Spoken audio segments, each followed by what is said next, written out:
Words at War presents 83 Days, the story of Seaman Izzi.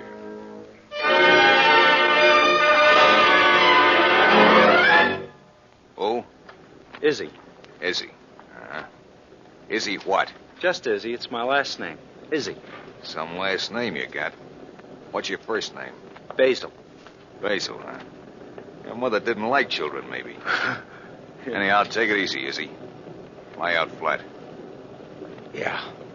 Which of you guys is the Navy man? You, Izzi? Yeah, me. Seaman second class in my rating. American gun crew on a Dutch merchant ship. How long we out there? 83 days. What happened? We was torpedoed.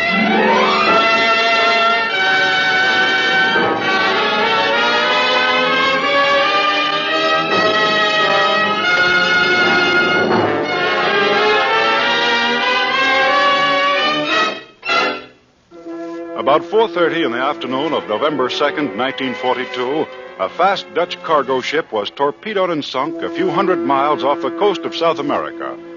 Only a few of the 400 men on the ship survived, and one of them, Basil Dominic Izzi, seaman second class of the United States Navy, was found on a raft in mid-ocean nearly 3 months after the sinking.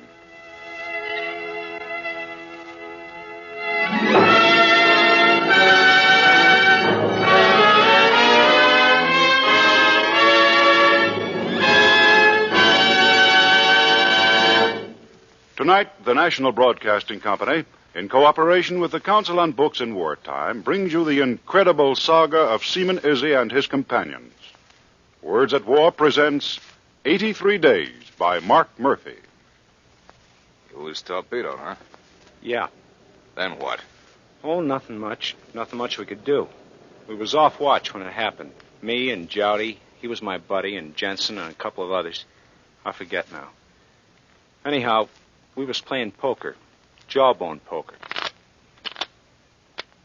Jensen owed me close to $1 million by then. How much? $1 million you owe me. And don't forget it. Fat chance with you hounding me for it. Come on, deal. Yeah, you'll wear the spots off shuffling them. Well, take it easy. I'm dealing, ain't I? You deal like my old lady. Don't forget the pot. Ante up. I forgot. You forgot? Yeah. For 3,000 miles, we have to tell you every time to ante up? Sure, that's how he won $1 million. I opened. I'll play. I'm in. How many cards? I'll take 2. How many? Me 3. Okay. Dealer takes 1. I'd laugh out loud if we got torpedoed now with Jensen owing Izzi. Torpedo! Gee! Right under us! $1 million.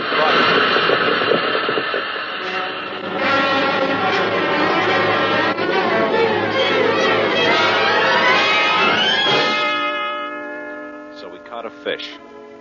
That's what you call it, getting torpedoed. You call it catching a fish. A fish is a torpedo, see? Me and Jowdy hit the deck running and checked in at our gun stations, but it wasn't no use. By the time we got there, the ship was so far down by the head we couldn't get elevation on the gun. So we took our shoes off and went over the side. It was cold. The water, I mean. Boy, was it cold. It's cold! What do you expect? Steam heat? Izzi!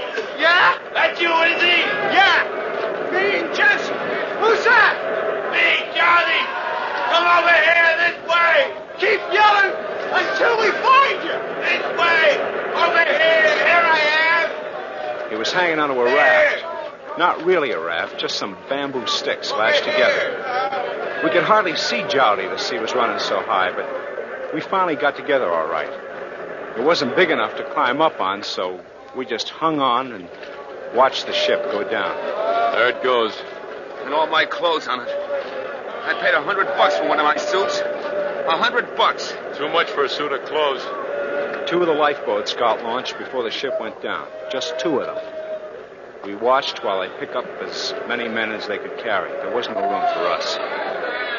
It was tough to watch them put up their sails and shove off, leaving us there on the water. They were sorry about it too, all right, I guess. You could tell the way they looked when they went by. They kind of waved at us. And when they were way past, one guy leaned out and yelled back at us. Good luck! What'd he say? Good luck, he said. We'll need it. Good luck. With a little luck, we could have been the guys on that boat going someplace.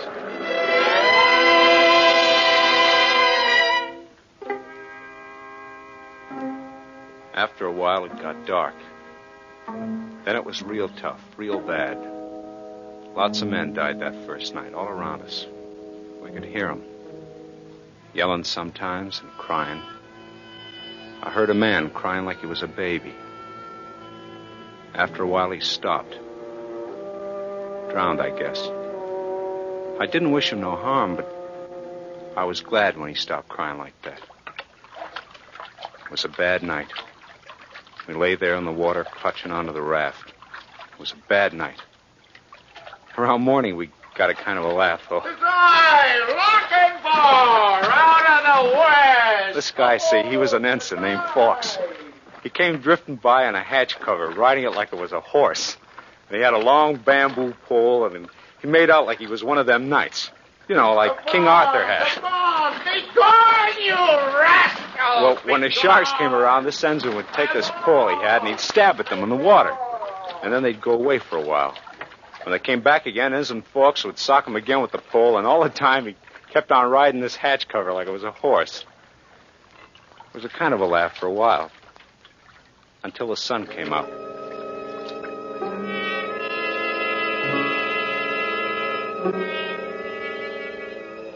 It was tough in the night, but when the sun came up, you couldn't get away from it. You could turn your back to it, and then it would reflect off the water like from a mirror, and it would stab into your eyes like it was going to tear off the back of your head. All day long was like that, just hanging on and cursing and dozing off once in a while, and waking up at the edge of the raft, cutting into your belly, and the sun making scrambled eggs out of your brain. Nobody said much that day. Nobody talked. Just hung on and puked and waited for the sun to go down. After that, things got worse. Everybody started seeing things off their head, even me. The stars were big and close. They looked like the lights on a ship, and they blinked like the blinking lights on a ship. I was sure there were ships all around us. Then I smelled smoke. I noticed a big hole in the water not far off, where guys was going down for a cigarette. And I let go of the raft, and I started swimming away. Where's he going? Watch him. Where you going, Izzi? I feel like a cigarette. I'm going down for a smoke. Down to where all those guys are coming up from smoking. Izzi, I come got back. hamburgers. Why don't you bring your hamburger, Johnny? Not now. Later. Come back. He brought me back to the raft. A half a dozen times he did that. And I kept seeing things and would swim off. All night it was like that. And the second night. Then when it got morning, I stopped seeing things. But not everybody did. Not Jensen. Listen, you guys. There's a hill on the other side of the raft. Jensen. There's a hill on the other side, and I think there's some German spies who got a place there. Now, I'll bet they're pretty nice guys. Jensen. Sure, I'll bet they're nice guys, even if they are spies. We can get us plenty to eat from them, all fixed up. I'll be right back with it. Jensen, come back. Let go of me. Let go. That's... Just for that, I won't bring you nothing. Jensen, come back, Jensen. There's no hill there. I won't bring you nothing. Only you and me, Izzi. That's what you got me. Jensen! Jensen! Here goes my $1,000,000.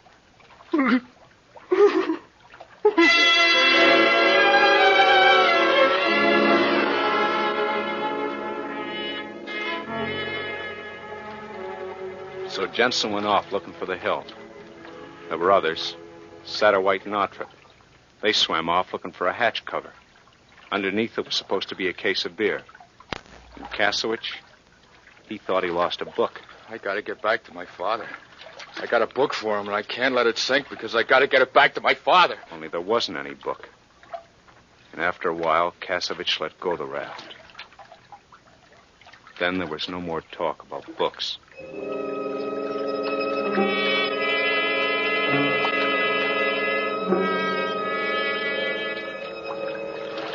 It came morning again, and the sun came up. It was like the day before, only nobody had any beans left by then. Except Ensign Fawkes.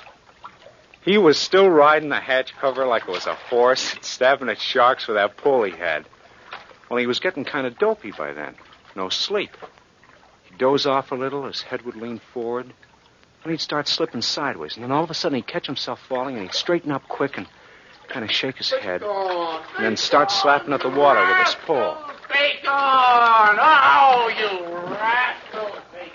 It was like that all morning. Bacon, you rascal! Then I saw the raft. The big raft. The one we were hanging on, it was just bamboo. It hardly floated. But this other one stuck up out of the water a couple of feet. It was about 10 feet long. I told Jowdy about it. I said we ought to go over there and get on it. Too far. You'll never make it. Come on. It's too far. Come on, will you? Go ahead. You want to go. Drown yourself if you want. It's your funeral. It's too far. I started out by myself, finally. It was a long way off, and it felt like a year swimming toward it. After a while, I saw I couldn't make it the way I was going, and I swam to get in front of it and figured the current would bring it down to me. Then I couldn't swim anymore, hardly. I just lay there in the water with my legs aching and my life jacket digging into my belly and giving me cramps. And all I could do was lay there, just wishing that big raft would come my way and talking to it like it was human. This way, I'd say. Float a little to the left. A little more. Don't be scared. Left. A little more left. That's a good raft. That's right. That's the way. Left. A little more. Please. Finally, it bumped into me. And I climbed up on it.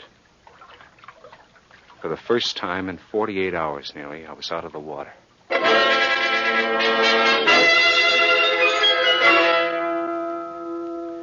There were 4 other guys on the big raft. All the rest of the day we spent in trying to paddle the big raft over to where Jowdy and Ensign Fawkes were. But it wouldn't go. It wouldn't go. Well, finally, I was so pooped out, all I could do was just lay there and look over where the others were. I couldn't see Jowdy and the other guys in the water. I just knew where they were on account of Ensign Fawkes. I could see him, still riding the hatch cover like it was a horse, and he was a knight. Every once in a while, he'd start to go to sleep, and then he'd wake up and start poking the water with his pole again. After a long time, I didn't see him anymore. He must have gone to sleep, and not woke up in time. I lay there on the big raft, and I cried.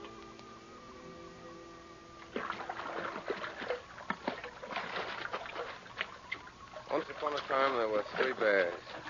Mama bear, Papa bear, and a little baby bear. Like I told you, there were 4 other guys in the big raft. One I knew, Ensign Maddox. He was my gunnery officer on board ship. Then there was Beasley, an American sailor, and Case Vanderslot. He was a Dutchman who could hardly speak good English. The 4th guy was a 17-year-old Dutch kid named Hugendam, Nico Hugendam. Well, you can't go around calling a guy Nico or Hugendam, so we just called him Junior. He was from Holland, and he was crazy about American bedtime stories. All day long, he'd make Maddox tell him bedtime stories. Oh, look, Junior, I told you this one 5 times already. For 2 weeks, I've been telling you about the 3 bears. Haven't you had enough yet? I like it. You go ahead. Please. Well, the little baby bear tasted his porridge, and he said, "My porridge is too hot." The first month went by fast. Mama bear tasted Then the her days porridge. began to get funny. We were running out of food and water. There was 10 gallons of water and a big can of chocolate when we started, and we rationed it out until it was almost all gone. Then the days got funny. The mornings would go fast. Every afternoon was like a year, waiting for night to come so we could get our little piece of chocolate. And every day, Maddox would tell Junior a bedtime story. Once upon a time, 3 bears. Mama, Papa, baby bear. They tasted their porridge. Nine. You leave part out. Porridge. I could use some porridge myself, whatever it is. Hey, Izzy, what's porridge? I don't know. Oatmeal, I think. I don't know. And I wish you wouldn't ask me every time you tell that story. Oatmeal. I could use some oatmeal. Come, you finished the story. No more. I'm not going to tell you any more bedtime stories. Oh, please. No. Beasley was the first. After we ran out of food, we took to catching little minnows that came alongside the raft. We did 'em raw, bones and all. Only Beasley couldn't keep 'em down, so he started getting weaker. You could tell, because it got so he couldn't hear.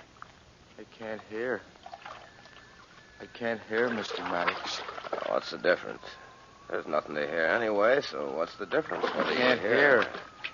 I can see your lips moving all right. I know you're talking, but I can't hear you.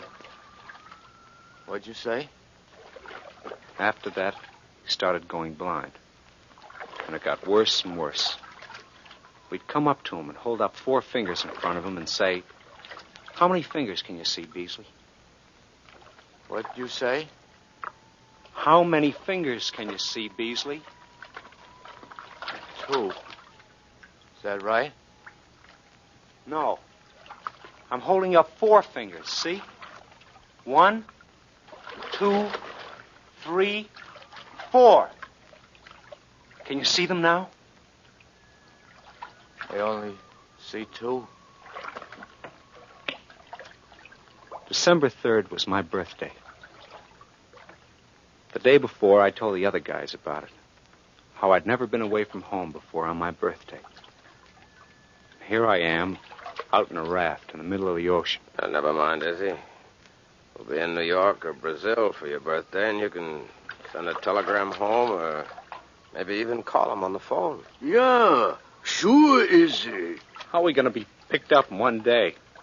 My birthday's tomorrow. Never forget, it takes only 1/2 an hour per ship to come over the horizon and come over and pick us up. Sure. When the boat rescues us tomorrow, we'll tell the ship's cook it's your birthday, and he'll bake you a cake. Sure. If we get picked up today, we tell him tomorrow is your birthday, and you get cake anyhow. The next day was my birthday. It rained. Hours went by, and we still talked about my birthday, and it kept on raining. It rained the hardest on my birthday that it ever did while we were out there. They tried to cheer me up. Oh, never mind, Izzy. We'll be picked up tomorrow, and we tell ship's cook yesterday was your birthday, and he baked you cake just the same. That afternoon, it rained so hard I couldn't see more than a few feet in front of me. And I cried, my head out in the rain and tears rolling down out of my eyes, because I knew if a ship did come by, they couldn't see us. I was 20 years old that day.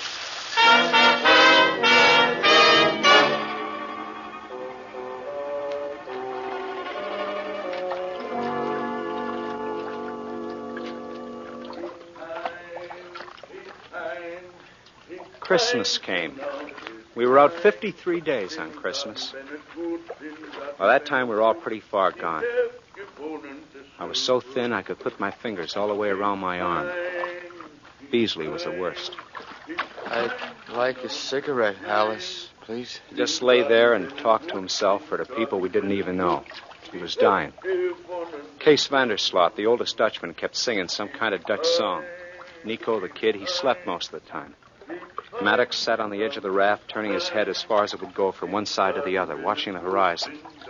Once in a while, he'd beat his hands against the edge of the raft. And after a while, he said, What's he singing? Who? Kees? Some kind of Dutch song. I don't like it. It's driving me nuts. If I knew the words, it might not be so bad, but not knowing the words is driving me nuts. Shut up, Case. Me? Who else? What's the matter? I said shut up, I said. Okay. Okay. Merry Christmas. Merry, Merry Christmas. Joyeux Noel. And a Happy New Year.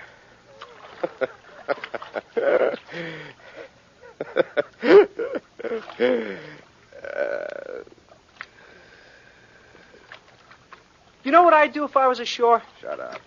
I'd walk down the street and I'd go into the first 5 and 10 cent store I came to, and I'd get me some fig squares. That's what I'd do. What is this, fig squares? The little cookies. They get ground up figs inside, you know? And the 5 and 10, They're always fresh. I never heard of a fig square. Sure, you know. They're kind of cut off at each end, and you can see the ground-up figs inside. Maybe you mean fig Newtons. In Lafayette, Indiana, we call them fig Newtons. Not where I come from. Where I come from, they call them fig squares. In Lafayette, they call them fig Newtons. Please, Alice. Why don't you help me? I'm over here, Alice. Alice, can't you see me? On the 66th morning, when we woke up, Vandersloot asked me how Beasley was. All night long, Beasley had been moaning. In the morning, we looked at him to see how he was. He was dead. His hands were out in front of him like he was grabbing for something, and his teeth were showing. We knew he was dead, but we kind of watched him for a couple of hours, hoping he would move. But he didn't. And then we were sure he was dead, and we took off his dungarees and got ready to bury him. Somebody ought to say a prayer. How about you, Izzy? You're a good Catholic. All right, I'll say something. Oh, my God, I'm heartily sorry for having offended thee, and I detest all my sins because I dread the loss of heaven and the pains of hell. But most of all, because they offend thee, my God, who are all good and deserving of all my love. I firmly resolve... When I say push, you guys push. my sins, to do penance, and to amend my life. Amen. Dear Lord, this is our friend. Take good care of him. Amen. Amen. Amen. He's probably going to a better place. May he rest in peace. Push.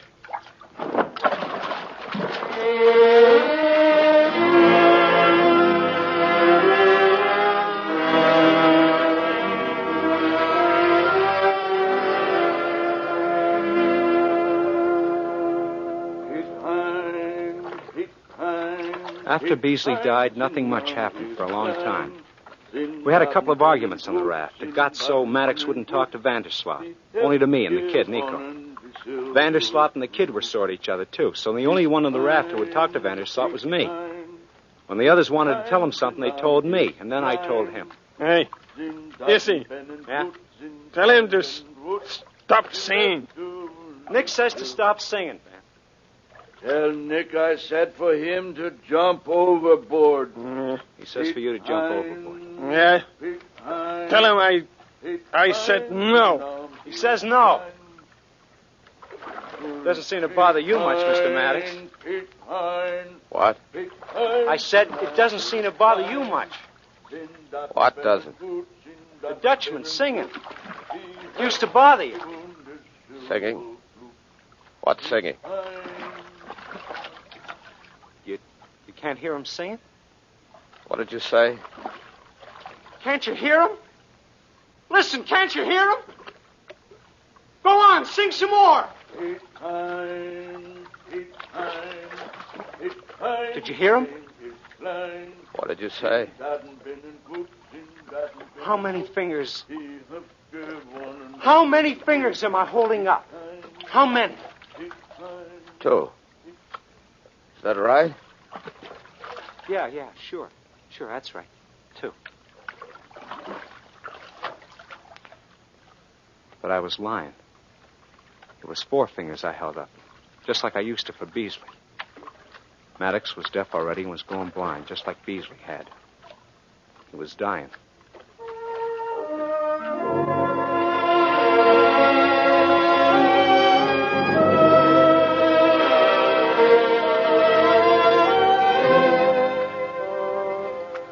He lasted 10 days after Beasley. That night, the 76th night, he was groaning away all night. Now and then, one of the Dutchmen would feel him to make sure he was all right. The next morning, the 77th day, when I woke up, Nico, the kid, was watching me. You're awake, you see? Yeah, boy. You better look at the officer. Is he worse? You better look at him. Good morning, Mr. Maddox. How's it coming? Hey! Mr. Maddox! Mr. Maddox! A privilege, Izzy. It happened early in the morning. We didn't want to tell you. We should bury him right away, I think. Yeah. Take off his wedding ring. He used to talk about it. His wife told him to be sure to come back with it on, or else it would be bad luck. Yeah, then maybe we should leave it on. No. His wife will want it. Pete Pine, So we buried Maddox at sea, like we had Beasley. This time we watched his body. His hair was awful long by then, and it floated out in the water, and we could see him drift past us and then back 50 feet or so, his hair floating out in the water. And something jarred him. His hair fluttered in the water, and we didn't see him anymore.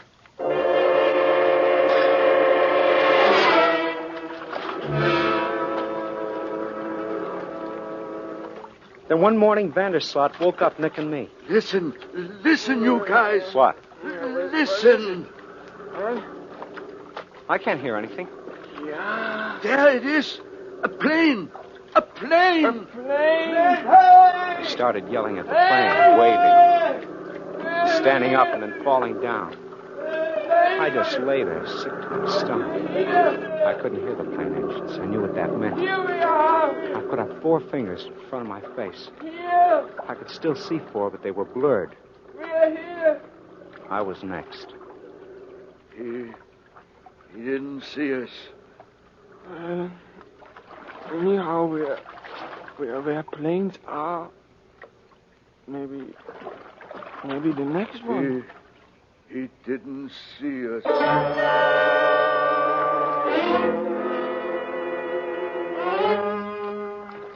We saw 2 more planes that morning, just scouting, not looking for us. They were just scouting.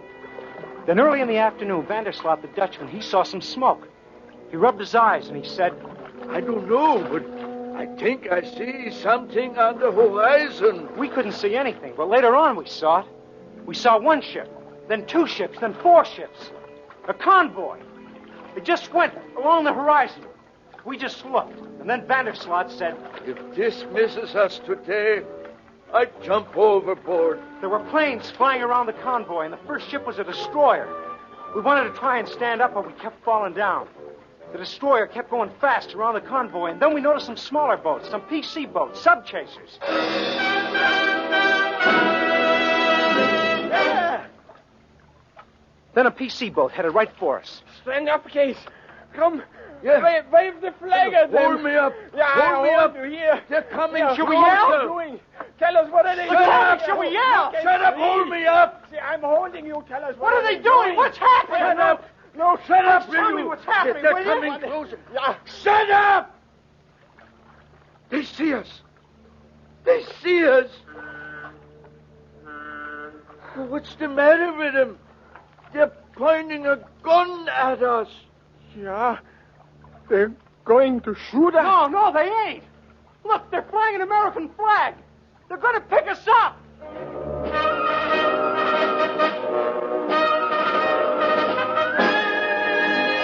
They picked us up. We wound up the day in clean sheets. The 83rd day we were on the raft. 3 months. Later on, a guy from the Coast Guard came down to feed us. He fed us like we were babies, with a spoon. Take it easy. What's your name? Izzy? Izzy. Izzy what? Just Izzy. It's my last name. Izzy. Some last name you got. What's your first name? Basil. Basil, huh? Your mother didn't like children, maybe. Yeah. Anyhow, take it easy, Izzy. Lie out flat. Yeah. How long we out there? 83 days. What happened? We was torpedoed.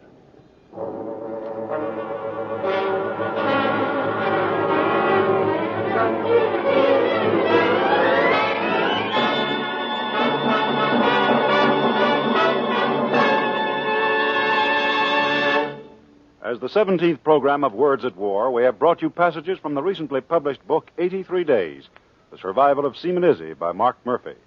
This book tells the true story of Basil Izzi, Seaman Second Class, an ex-baseball player from South Barry, Massachusetts.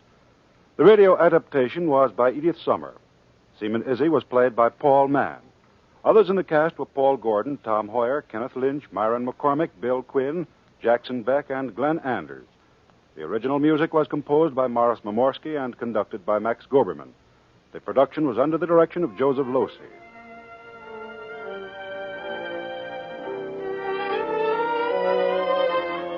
Next week, Words at War will bring to you passages from Paris Underground by Etta Schreiber, who with another woman organized an underground railroad smuggling British soldiers out of conquered France.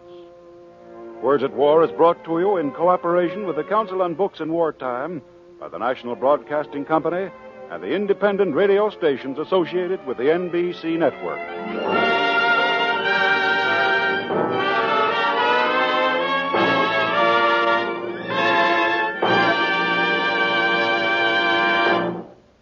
This program came to you from New York.